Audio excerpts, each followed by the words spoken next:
Welcome to the Selling from the Heart podcast on the Salescast Network. You've joined a global movement of sales professionals who are dedicated to being authentic and building trust. We call it Selling from the Heart. Together, we are on a mission to bring sincerity and substance to the sales profession we all love. Get ready to be inspired and equipped as we join our hosts, Larry Levine and Darrell Amy.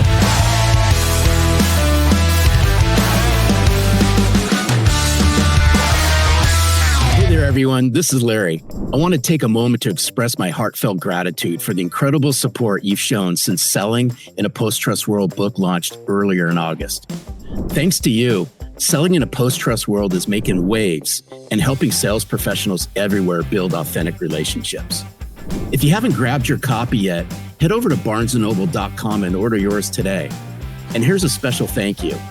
When you leave a review of the book, we'll give you instant access to our exclusive Selling in a Post-Trust World private podcast.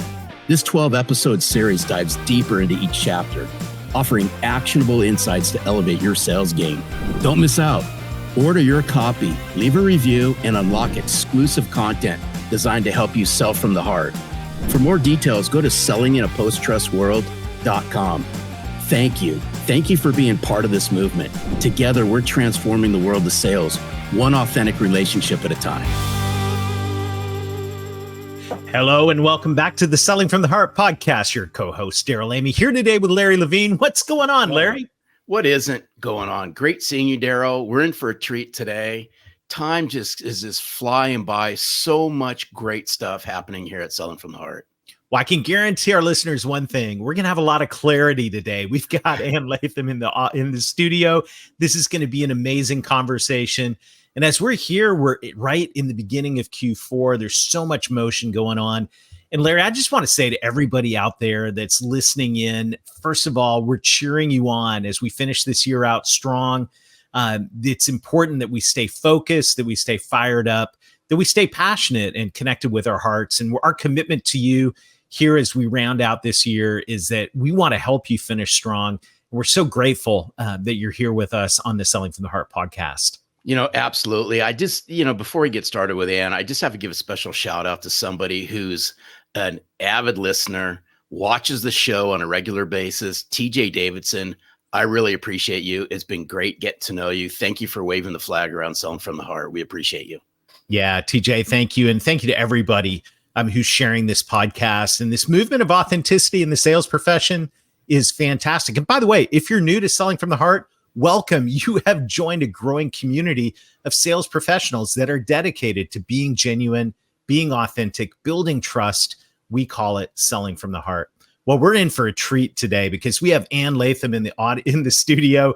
She is a renowned expert in strategic planning, decision-making, and process improvement with over 20 years of experience helping Fortune 500 companies, nonprofits, government agencies, incredible roster of people she's helped enhance productivity and achieve sustainable growth, and is the author of many books, including The Power of Clarity, a book that distills her insights into how clarity can dramatically transform organizational effectiveness and efficiency. Her work, which has been featured in major publications, demonstrates a straightforward, no-nonsense approach that helps clients cut through confusion and decisively move towards their goals. Join us as Ann shares key concepts from The Power of Clarity, as well as her latest book. This is going to be an amazing conversation, and we're so glad you're here. Welcome to the Selling from the Heart podcast. Hi, it's great to be here. Thank you. Oh, we're looking forward to this. I know this is going to be one great conversation, Ann. Excellent. I do too. Well, the first thing we want to get clear on, Ann, is a question that we ask every guest on the Selling from the Heart podcast, and that is, what does it mean to you to sell from the heart? Right. And I know you guys really encourage authenticity and all those good things when you want to sell from the heart. And I think where most people get misguided is that they are too focused on selling. And I really believe that the key is to focus on understanding what people's problems are and helping them do things better, helping them solve their problems, understanding where they are and what they can accomplish, and helping them get there. Oh, yeah, I like this. And I've always said this, Ann, when you shine the light on others, so many great things happen. Yes, they already know you're in sales, but you're there to help them. You're help them to get real good, clear vision on how you can help them. And that's by shining the light on them. And I think you'll both would agree with that one. Yes, absolutely. Well, this is going to be a fun conversation today. And I love the title of the book, The Power of Clarity. And so as we kick this off, and when you think of the power of clarity in the context of selling, of helping people make a decision in a positive direction, where does clarity play in all of that from your perspective? Well, clarity helps in so many ways. It helps you be more productive and helps you communicate better, helps you make decisions better. It helps you get people on the same page and collaborate better and move things forward. So when you're selling, you need to do all of those things. So clarity, it isn't just about the communication or one decision. It's about the ability to figure out what needs to be accomplished, where you are, how are you going to get there, and being able to do it very efficiently and effectively. So here's a question. And I mean, obviously, Ann, you're speaking to a clarity guy because you and I have had a chance to get to know each other. But I want to flip this around for just a second and talk about some of the stumbling blocks, at least through your lens, on how come more people aren't bringing clarity to the front. It seems like they speed things up, which then when they speed things up, it only stalls things later on. So where do you think all of this kind of goes wrong, or what prevents people from really getting crystal clear on things before they move forward with something? Well, I don't think we're ever taught to create clarity. And I think that we always assume we're clearer than we really are. So we tend to think that everyone should be on the same wavelength as we are, and we try to push things forward. But we don't have the skills or the understanding that makes it possible for us to create clarity. I mean, for instance, take decision making.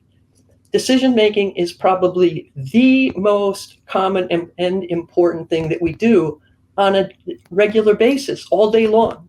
We make decisions. We hit the decisions when those are the forks in the road, and we need to decide which direction to go. But we have no standard shared process for making decisions. There isn't a process for that. There are so many things that we have good, solid processes for manufacturing, for probably your sales process. But here's decision making, the most important and the most common thing we do, and we don't have a shared process. So what do?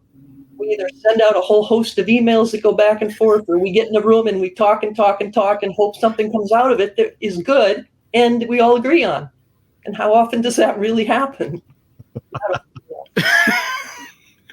Well, if you think about the role of sales being helping people make good decisions and move forward in positive direction to choose change and bring that forward, this whole topic of clarity is really critical. So I'm curious, as a salesperson going into an organization that clearly does not have a process for making decisions well and is, anything but clear inside their organization, what can a sales professional do to bring clarity into that situation and help them make a better decision? It would be to adopt a disciplined process and teach those around you to follow that same process. So for instance, the first step, which most people skip, is to determine what is the decision we're making. Too often, pretty much every decision is part of a cascading series of decisions, and too often we're talking about more than one at the same time. So for instance, if you're trying to sell a car or someone's trying to buy a car, you start talking about, well, this model versus that model, when the real question is way before that. It's like, why do you want a new car? Do you want to buy or lease a car? What are you going to use this car for? Those are all upstream questions.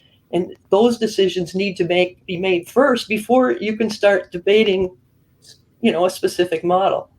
So the first question is, what decision are we actually making here? And if you agree on what that decision is, then everyone is focused on the same thing, and you've already created a huge jump in productivity and progress, And then the second step is to agree on the decision criteria, the objectives. How would we recognize a good decision when we saw it? would stumble upon it. So what are the objectives? What are the priorities? What are the limitations? And you need to agree on those first. If you don't agree on those, then when you get to the next step where you're choosing among alternatives, you can't understand, why are people pushing back?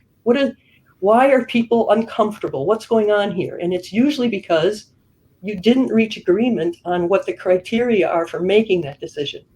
So this is an opportunity when there's pushback, when people are uncertain, when they're uncomfortable, to step back and say, no, wait a minute, what are the criteria? And if I go back to the buying a car analogy, which probably isn't a great analogy in this case, but your what are you going to use that car for? So what size does it need to be? What is mileage important? Are you going to be driving it a lot? Or is it more important that you can throw all the kids and their soccer balls in that car? So what are those criteria? And I often find that later on, downstream, people are debating alternatives and they go around and around and around because they never agreed on those criteria. Bringing a more disciplined process to any decision will get people on the same page. I mean, really understanding, this is the decision we're making, this is what it needs to look like, and therefore, this is the best alternative. And it speeds things up and simplifies things. It sure does. And I'm sitting here thinking about all the deals that stall. And just looking at this through a sales lens for a moment, all the deals that salespeople have all the great intention for, and somewhere down the road, the parking brake gets put on a lot of these. And then everyone's trying to come up with these really fancy closes and how can I move this and things like that, which people push back on, when in all reality, what did they do up front to gain consensus and get everyone together who's going to make this decision so that they can move forward and get a crystal clear idea of what's going to happen next? What are we going to do? What am I going to do? And I'm just a big fan. If you can slow this down in the beginning, you actually speed this up. But it's all about what you're just saying. Everyone come together and get agreement on what good looks like. Right. Yeah, and I facilitate a lot of group conversations that are making complex decisions. And one of the great things is that if you get too far down the trail and you, like I say, you sense that discomfort, you've got someone pushing back, what often happens is that people in the room, if it's a group decision, start kind of trying to silence that person, or someone tries to speak over that person, and you get the power struggles going on. But if you turn around and say, look, the problem here is that we have not agreed on the objectives that need to guide this decision, then you can enlist the power of everybody to help find out what is missing, rather than to be focused on the people who are uncomfortable, which just makes them more uncomfortable. You say, so you all of a sudden you've got the whole group helping to solve the problem of where did we go wrong in the previous step in figuring out the decision criteria. And so it's a great way to bring the group together. So if you're trying to, you have a sales conf call and it's a group of people and you get all of them directed at figuring out, well, where did we go wrong in deciding what the decision criteria are, instead of trying to kind of silence those people who seem to be being difficult, they're just helping out here. And it's amazing how it brings the group together. That idea of turning around and looking back, we were talking about hiking before we hit the record button on this, something we both enjoy. But there is a time, when you're hiking and you get that feeling, you're like, I'm on the wrong trail. we need to turn around and go back. And to Larry's point, the reality data shows, depends on the industry, but as much as like 2/3 of deals that get started get stuck in the pipeline. And this is true of sales. It's probably true of any corporate initiative out there. It's not just epidemic to sales. But I think if we went back to the beginning and looked at those deals that are in our pipeline, I'm curious what your thoughts would be on this, to almost go back and look at the things that have been stuck that we feel like we can't get moving forward. And it's almost like just having that reflective thing to go, can I really write down what the decision was really about and what the criteria of a good decision was. And if not, we should probably turn around and go back up the trail a little bit and figure out how to get back in that discussion around, what decision they're trying to make. So powerful. Absolutely. And I did more facilitating internal projects and wasn't involved in the selling as much, other than selling to clients, of course. Mm-hmm. But, too often, those projects fail. And when you go back and look and say why, it's because they never got agreement among the right people that that decision needed to be made, that project even needed to be started. So they never got the support of the people who really mattered. And so things never got implemented. And then the other problem, of course, is that they don't involve the right people in making the decision, so that the people who are most essential to implementation didn't have a chance to explain why this is a good idea or a stupid idea, or why it was going to be difficult or take a lot of time. So you really have to follow that discipline process and be sure that you've got the right people in agreement, involved each step of the way. Oh, there's some gold right there, because I'm throwing my sales hat back on for a moment. When I was in the office technology space, and maybe it was my clarity coming out at its finest, but I didn't want to move a deal forward to a next meeting unless all the key decision makers were in there. And a lot of times in that very first meeting, they're all not going to be in that room at the same time. So with confidence, you have to be able to address the elephant in the room is, hey, on our next meeting, let's just all get together so we get crystal clear on, is this the right thing to be talking about at the right time?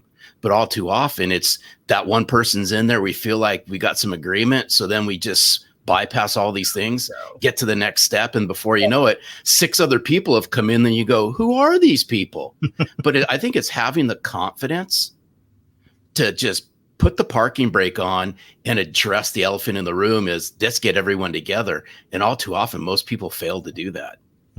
Yes. And one of the things I talk about in my book is the importance of process clarity. And that's that being clear about what is the process, what step we're on, what step comes next. So when I talk about having a disciplined decision process, that process clarity, that sense that everyone understands, we're still on step 1.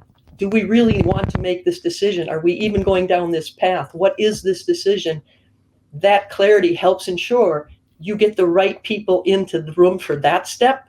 And then maybe it's different people in the room for the second step, and then a different set for the third step. There's going to be some overlap, of course, but it's different inputs needed each step of the way. And if you're not clear about that process, then you tend to get everyone into the room at once, and you've got people who are, and you get a lot of people left out, by the way, who are never brought. They thought, well, they aren't important in deciding the decision criteria, so they leave them out for the whole decision, but they're essential to looking at alternatives, for instance. So yeah, that sense of what is the process, follow the process, and make sure everyone understands where we're at, what step we're on, and be sure you have agreement before you move on to the next step.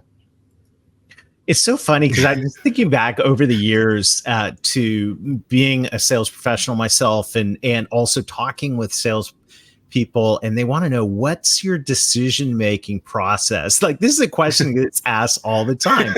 The reality is there is no decision-making process. Like, why don't we just give it to them or guide them through an actual decision-making process? Because I think as salespeople, we assume that the companies, and I'm thinking mainly of business-to-business sales where there's buying teams involved, we think that they have a process to make decisions, but the reality is they really probably don't. And one of the biggest areas of value we might be able to bring to the table is actually to work up front with that key champion in the deal to go, let's craft a decision-making process. Here's what we usually recommend, and let's work through that together.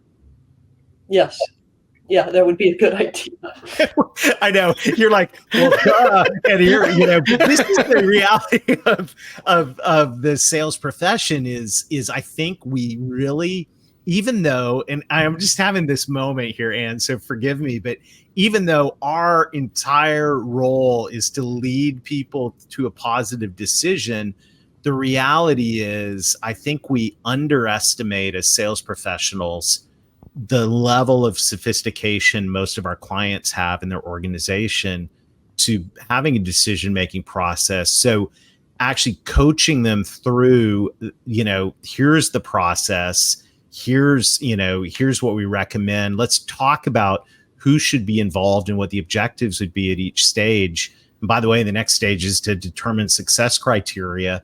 Let's think about it that way. And I think a lot of salespeople, to Larry's point, go, oh my goodness, that would really slow things down. It's like, to go to the hiking analogy is like, let's go on the hike. And we get 3 miles in and we're like, did we bring any water? And like, there's a methodology that we can bring to the table that I think we can solve this epidemic of deals getting stuck in the pipeline. So thanks for letting me have a little moment here on that. Any comments? I know you're like, who are these guys? Well, one comment is that if you go to the client, then the client probably thinks they have a process. And it's probably a pretty well-defined process, at least for that particular project. So they're going to talk to these people, and then they're going to bring in these people and this people. But there's no place within that process where they are agreeing exactly on what decisions being made, what decision criteria are, when they're going to look at alternatives. And that brings me to the fourth step of decision making that I haven't mentioned yet, which is absolutely critical and one that is skipped 99% of the time, and that is looking at the risks. Yes. Here's the best. This seems to be the best alternative. Now, what is the downside? And having that conversation and having people know that that's coming makes it easier for them to say, yeah, that does seem to be the best alternative, because I know we get to spend some time talking about risks next. So that helps ease the decision process. So I think that within whatever process your customer thinks they have, you at least need to be sure that you are driving a disciplined decision-making process. And by the way, within any sales process or any project process, you're making hundreds of decisions. So you need to use that process over and over again. And no, it doesn't slow you down, because what really slows you down is running around and debating the alternatives, should we do this one or this one or this one or this one? And before you've ever agreed on what does a good decision look like. I just got to ask, is this all, for me, this all just sounds like common sense, but yet it really isn't common sense. So in looking at this through your lens, what do you think prevents a lot of leaders and a lot of teams from really implementing all of this? Where's the stumbling blocks in all of this? This is why I called my business Uncommon Clarity. We don't really even know what the word clarity means. The word clarity is one of the most unclear words we use. It's not quite clear enough. I need a little more clarity. Where I'm a little confused. And they always talk about clarity as if there's this little nebulous point in the sky, and we're always just a little smidgen off. Just a little nudge and we'll be there. And so I coined the term disclarity, because I got tired of typing. So I said disclarity is a complete lack of clarity. And we'll call the other end of the spectrum uncommon clarity. And I chose not just clarity, but uncommon clarity, because most people think they're clearer than they are, but not very many people will say they are uncommonly clear. If you start looking at this spectrum that goes from a total lack of clarity to incredible clarity, then you start looking at specific examples and you say, well, where are we on that spectrum? Realize all of a sudden that, we're a lot closer to that disclarity end of the spectrum than we realize most of the time. So our natural state is pretty disclarity. That's basically where we hang out. And we've never really learned how to be clear. So when you think about all of the improvements that have been made in manufacturing and the process improvements that have brought products to the point where you've got 99% uptimes and 99% quality, and it's all so well organized and well defined. That's all of that progress in the last several decades has been focused on physical objects, moving physical objects through your factory, or physical orders that customers make. This is all well defined. It's efficient processes and everyone understands them. But the things we're talking about are cognitive objects, decisions, strategies, ideas, plans.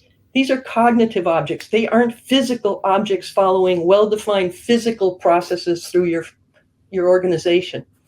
So we've made no progress when it comes to moving cognitive objects, decisions. Just look at meetings. Look at wasteful meetings and tell me that we are efficient in moving cognitive objects, and clearly we aren't.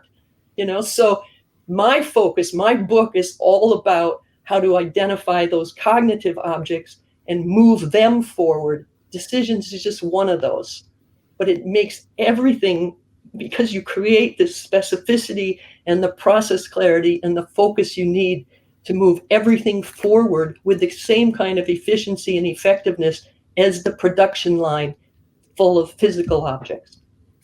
Oh, I love this. And I'm just thinking about, you think of that 67% or whatever the percent of deals that fail in sales. Can you imagine a production line that had 67% failure rate? I mean, you'd be like, are you kidding me? And this isn't win-loss things. This is just stuff that gets stuck along the way and doesn't make it to an up-down decision. And so I want to say, Ann, I think that what we're talking about here today is incredibly powerful and relevant to the sales profession. And I'm very, very grateful for you sharing time with us today. And I have a feeling this won't be our last conversation here. I know our listeners are all thinking to themselves, how do I get more Ann Latham in my life? Power of clarity. You see right there. We'll put this in the show notes. The power of clarity, unleash the true potential. And this is, I think, when you think about sales, unleash the true sales potential by helping be clear in this process. What an incredible gift. Any other way folks can get a hold of, get more Ann Latham in their life?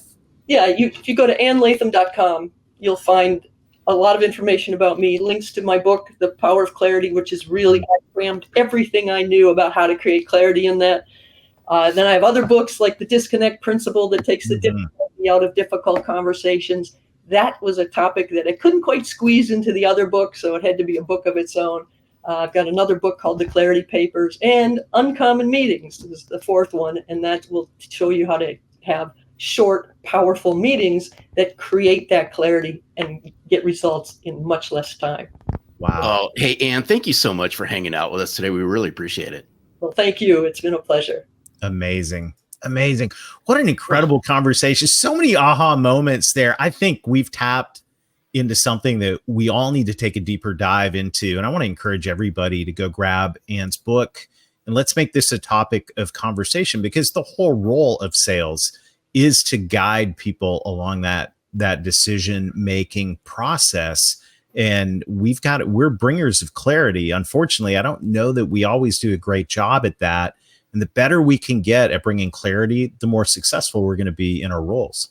Absolutely. And I just, I want everyone just to think through this for a moment, is just imagine for a moment how these first meetings and maybe even some of these second meetings would go if you got clarity out onto the business table, if you got consensus on the process, what's going to happen, and even sub-processes to the processes.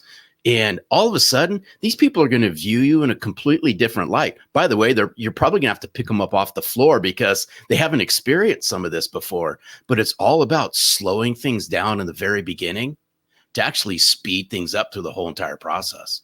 I love it. Man, what a powerful conversation. So many things to talk about. This is one that you're probably going to hit the rewind button on and pull out some notes. Once again, go grab Ann's book. This is very, very powerful. And, one of the things that we're committed to doing here at the Selling from the Heart podcast is bringing in thought leaders from outside the traditional sales profession. And so throughout this fall, we've got some incredible guests coming on the podcast.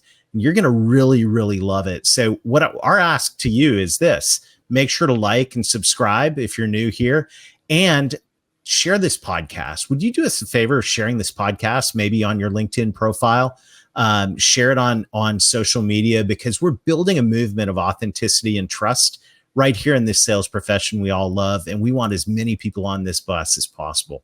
Absolutely. And the people that are waving the flag, we appreciate you. Here's another ask. If there's a new, fresh voice out there that you're following, a great book you've read, pass it our way. Just drop us comments, at Selling from the Heart. We do our best to try to bring, like Darrell said, new voices, fresh ideas, new insights, especially for you. So we appreciate you all. Thank you to everybody who's leaving us reviews. That's super important to us. We really appreciate you. Make sure to stay tuned. As I said, we've got some exciting guests coming up throughout this fall and on into the new year. We're cheering you on here in Q4. And until next time, keep being genuine, keep being authentic, keep building trust, bring clarity, and most of all, Sell from the heart.